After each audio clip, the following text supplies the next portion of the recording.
So guys, kasus yang akan kita bahas kali ini terjadi pada tahun 2007 di Australia. Aku akan ajak kalian untuk kenalan sedikit dengan seorang gadis bernama Carly Ryan yang lahir pada tanggal 31 Januari tahun 1992.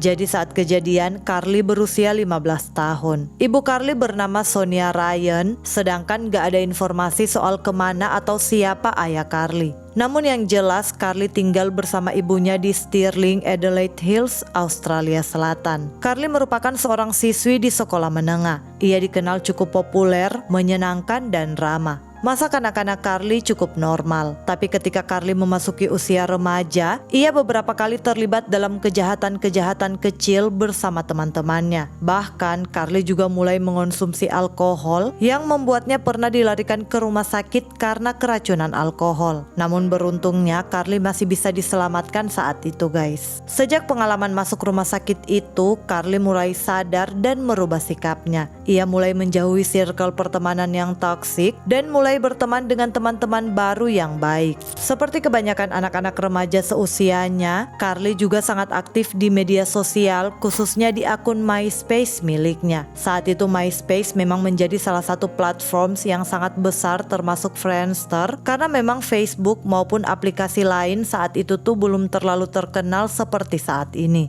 Di MySpace itu Carly sering komunikasi dengan teman-temannya maupun dengan teman-teman online yang belum pernah ia temui. Dan menurut yang aku baca, kalau aplikasi MySpace ini ternyata lebih identik digunakan oleh para musisi atau band yang membutuhkan media promosi. Karena di situ ada satu fitur yang sangat bagus, yaitu menaruh media player di bagian atas profil. Jadi banyak band dan musisi yang merilis lagu-lagu baru mereka di MySpace untuk diketahui oleh orang banyak. Nah, dan di MySpace inilah Carly Ryan kenalan dengan satu akun yang mengakui dirinya bernama Brandon Kane. Entah bagaimana komunikasi awal antara Carly dan Brandon di MySpace saat itu, yang jelas mereka mulai sering chat-chatan sejak tahun 2006.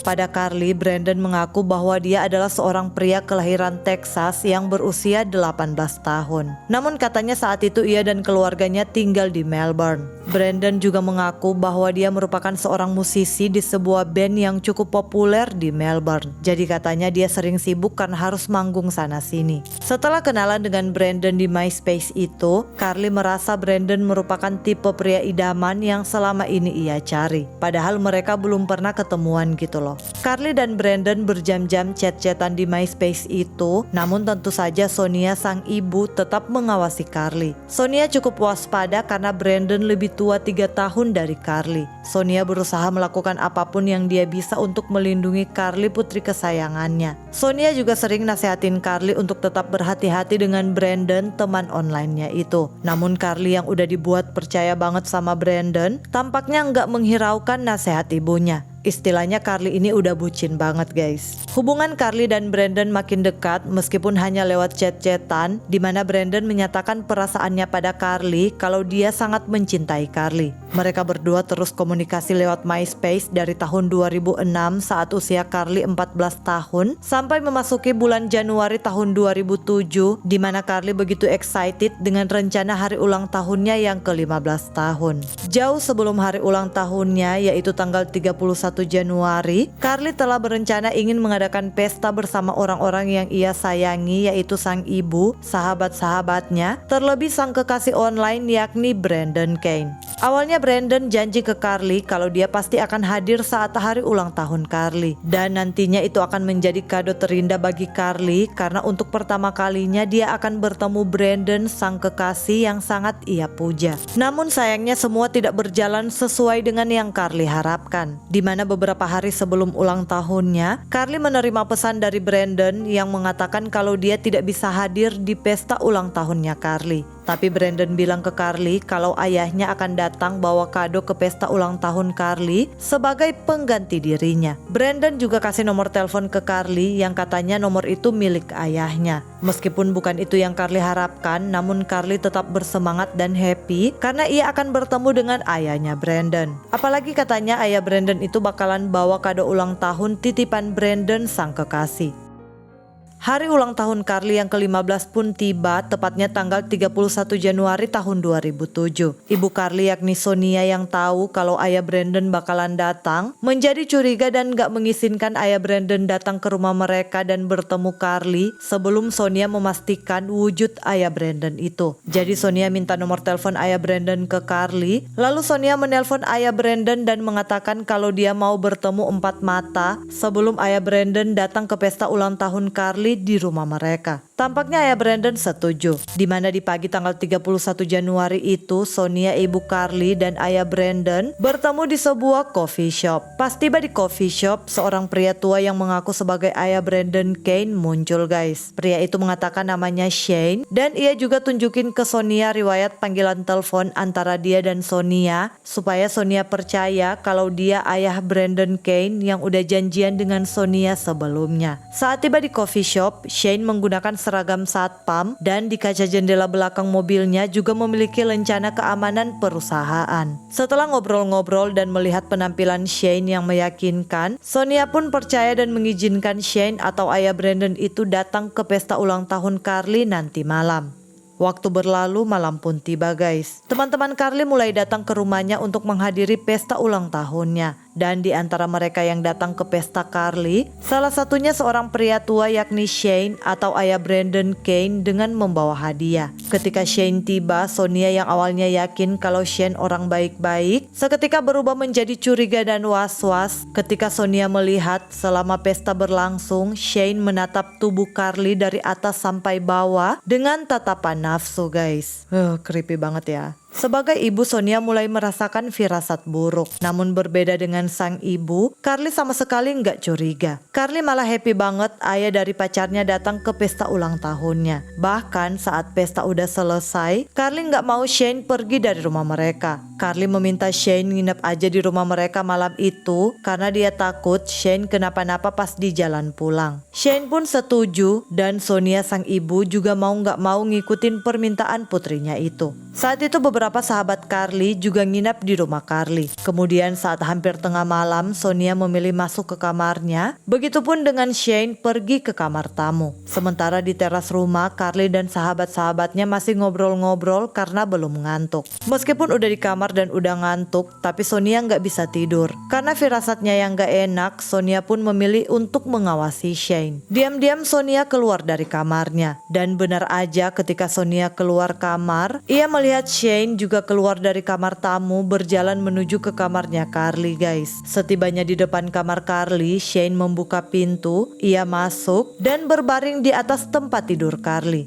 Wah, melihat hal itu Sonia sangat ketakutan sekaligus marah. Sonia pun masuk ke kamar Carly dan menyuruh Shane untuk keluar pergi dari rumah mereka. Kamu harus keluar dari rumah saya. Ambil barang-barangmu dan keluar dari sini, kata Sonia ke Shane. Mendengar kegaduhan di dalam rumah, Carly dan sahabat-sahabatnya masuk dan Sonia menceritakan apa yang telah terjadi. Shane sempat berusaha menjelaskan, namun tampaknya Carly juga marah dan membiarkan Shane pergi dari rumah mereka. Saat itu Sonia menjadi sangat ketakutan. Bahkan setelah mereka membuka hadiah yang dibawa Shane ayah Brandon, yang katanya hadiah itu dari Brandon, mereka sangat terkejut ketika melihat isi hadiah itu adalah uang dan pakaian dalam. Sonia pun berusaha melindungi putrinya dengan mengirim SMS ke Shane untuk tidak mengganggu atau mendekati Carly lagi. Shane tidak menerima baik pesan Sonia itu guys. Shane malah balik mengirim banyak pesan ancaman ke Sonia. Tampaknya kali ini Carly lebih mendengarkan sang ibu, di mana Carly menjauhkan dirinya dari Shane, bahkan meskipun ia sangat merindukan Brandon sang kekasih.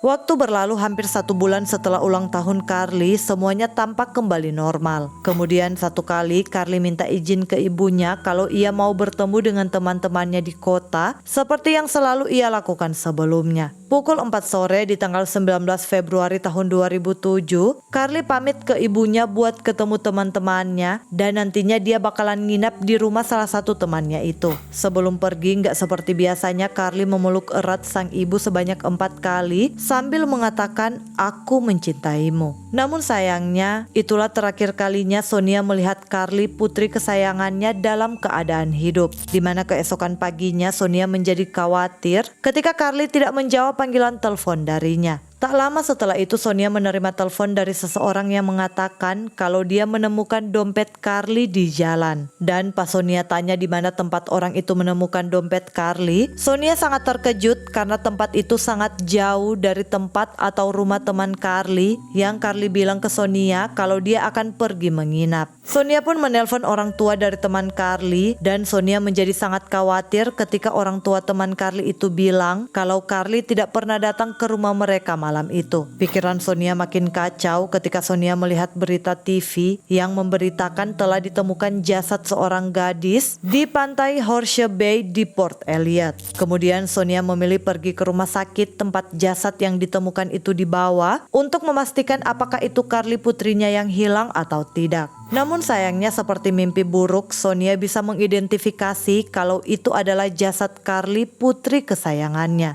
Sejenak Sonia merasa hancur dan ia terus menyalahkan dirinya sendiri. Sonia nggak menyangka putrinya berakhir di kamar jenazah. Aduh, aku nggak bisa bayangin gimana perasaan Sonia saat itu. Pastinya sakit banget sih.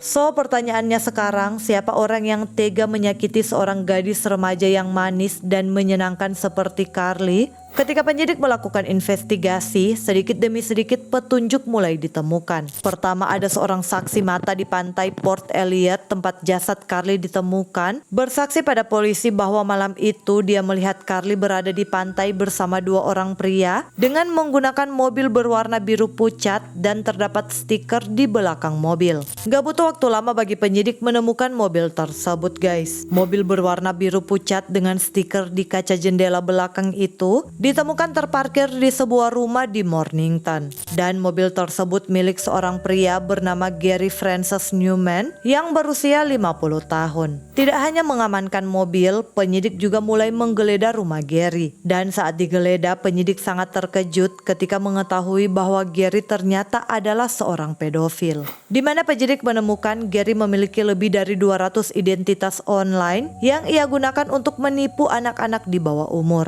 Dan salah satu dari identitasnya itu dipakai Gary untuk mendekati gadis lain yang umurnya hampir sama dengan Carly. Dan saat itulah terbongkar bahwa Brandon Kane yang dianggap Carly sebagai kekasihnya serta Shane yang mengaku sebagai ayah Brandon ternyata adalah orang yang sama.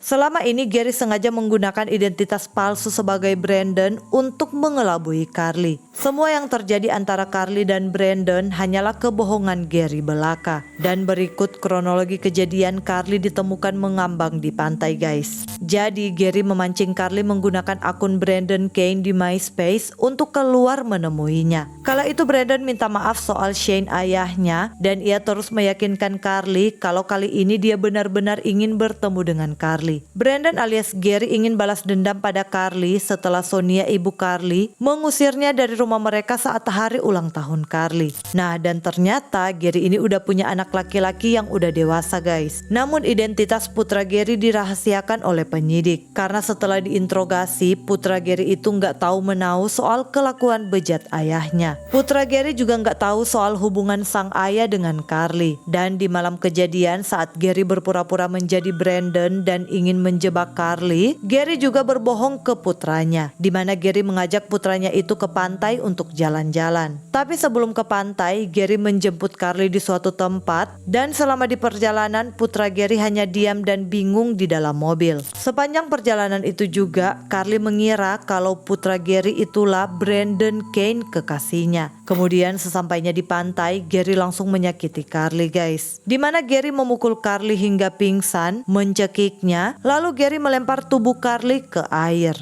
Parah banget ya.